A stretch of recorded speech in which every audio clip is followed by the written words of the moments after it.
in general, you'd have to assume that they're doing everything they do is for security reasons and their own protection. Now, you could argue that they, that well, I don't have to assume that.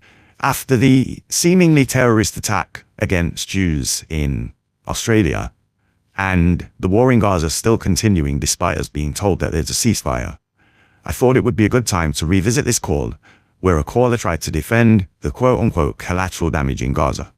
He had no idea he was about to be completely set up by James O'Brien. If you want to see more videos like this, show your support by hitting the like and subscribe buttons, and don't forget to ring the notification bell so you never miss a video. Now let's watch this together, and then I'll give you my thoughts at the end. Today's conversation chiefly hinges upon the question of whether or not we've reached the point that it often seems we will always reach, which is where, in defense of its existential right, Israel will undertake actions that brook no criticism or even perhaps accommodation of international law. That's all. It's not a question of whether they have the right to do that or whether they should do that.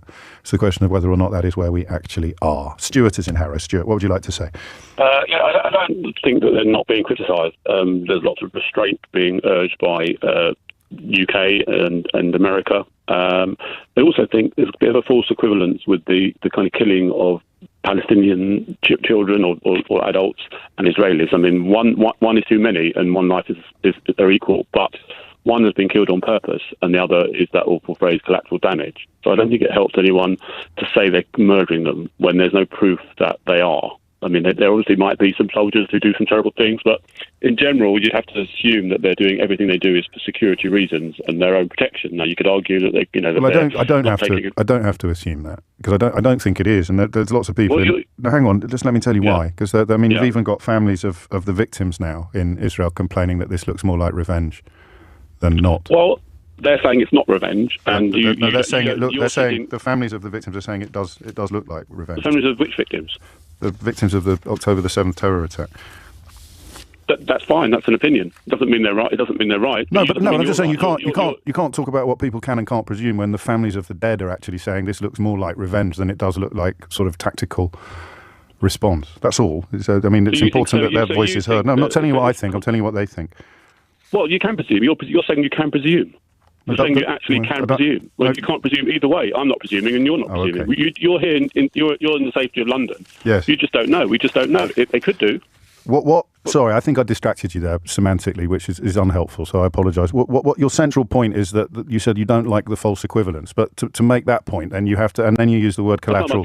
Then you use the word collateral damage. So you're saying that it doesn't matter how many Palestinian people die, it will never be as bad as the murdered Israelis on October the 7th. No, I'm not saying that at all. What are you saying? One is too many. I just say it doesn't help. I just say it doesn't help to call the Israelis murderers and killing, and to make an equivalence between what happened, the massacre, people doing something on purpose, and people not killing people on purpose.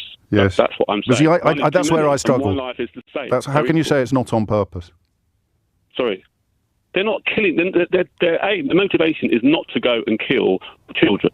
What is it? Not their motivation. It's to eradicate Hamas. And Hamas, the existential threat from Israel comes from Hamas. Have you read their founding charter? Yes, of course I have. I quote it regularly on the programme. So there you are. So their existential threat is real and it's from someone next door. But they are not. So the Palestinians that are being killed deliberately. They are not. You can't shoot. You can't fire a missile by accident. Well, you can, but that's not. No one's claiming that that's what's happening here. Can I run something by you, Stuart? Sure. What if Hamas was hiding in Israel? What would the Israeli government do then to eradicate them? They would seek them out. But no, what would they do? Would they adopt the same policies? Would they be blowing up Israeli hospitals after issuing a warning to get all the patients out of intensive care? That's another myth, isn't it? They haven't blown up a hospital. Well, don't let me distract you from the question I asked. How do you think the Israel? No. I said that they have, prior to presumably bombarding it, they've issued an order to evacuate from the Al Quds hospital in Gaza City. We can agree on what the facts are. Let's not get distracted from the central question.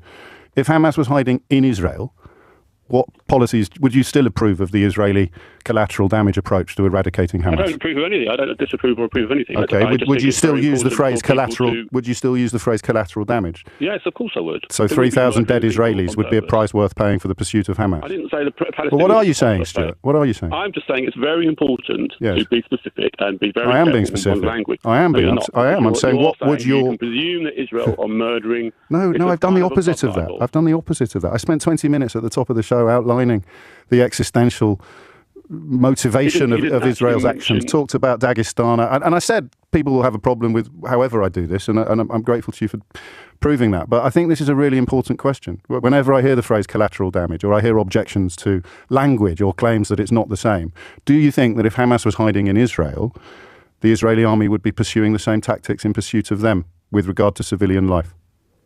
No, I don't. Well, there it is.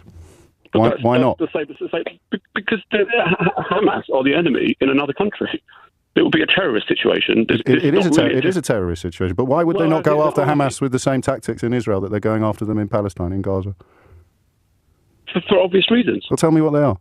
Because they wouldn't be. If they were in a hospital, people do get killed in hostage situations. Yeah. They do eventually storm buildings, and the hostage. But why is collateral damage acceptable in one? I didn't say it was acceptable. Okay, but why is it collateral? Why is it collateral damage then if it happens in Gaza, but not if it happens in Israel? The motivation is different between the murderous death cult. Yes, I agree. I completely agree. But that's why I'm not asking that question. When you say words like they're doing it on purpose and it's out of revenge, you have absolutely no proof that they are. I didn't say they were doing it on revenge. I said families of the victims of Hamas attacks have warned Israel's government that revenge is not a policy amid mounting concerns about civilian casualties in Gaza. You don't get to put words in my mouth, but you do get to answer. Say that, and also you do get to answer my question. Why would it be different for the Israeli army to cause collateral damage in Israel as opposed to in Gaza? Why would it be different? I would say they're less likely to do that. No, but this is the question. Why would they be less likely to go after Hamas in the same way if they were hiding in Israel that they are if they're hiding in Gaza? Because there would be Israelis there. Pardon? And they would care less about. They would care more about Israeli lives than Palestinian lives. But they're also. And that's it. That's all I wanted, and I'm grateful. I'm grateful for your honesty. Well. No, you carry on. Talk about the hostages. Yeah, well, they're being criticised for ignoring the plight of the hostages. So they are willing to make them collateral damage, if you like. And okay. you said that. Yeah, no, I think that seems possible to me, and I think that's pitiful as well. But what you're doing is edging ever closer to the thing that you described at the beginning of your call as false equivalent. I'm just saying you've got to be careful with language. Okay. Well, thanks for the warning. So there you have it. It's really funny as well. The caller talking about being careful with language when he's using the defense of collateral damage, which evaporated in this call. While we are united in our grief for the innocent lives lost in Sydney, this exchange explains why the endless deaths in Gaza barely register for some. It's not just a blind spot, it's a conscious calculation.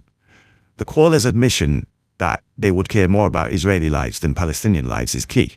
It's the uncomfortable truth behind the geopolitical language. He wasn't just defending a military tactic, he was defending a hierarchy of human life. And James's question was devastating because it forced him to say the quiet part out loud. And while the horror in Sydney is raw and immediate, the horror in Gaza has been relentless for years, and terms like collateral damage are used to make it palatable. But as this call proves, when you strip away the jargon, you are left with a prejudice that is impossible to defend. So what do you think? In light of recent events, does this exchange hit differently? Let me know in the comments below, and if you enjoyed this breakdown, make sure you hit the like and subscribe buttons, and don't forget to ring the notification bell so you never miss a video. Thanks for watching.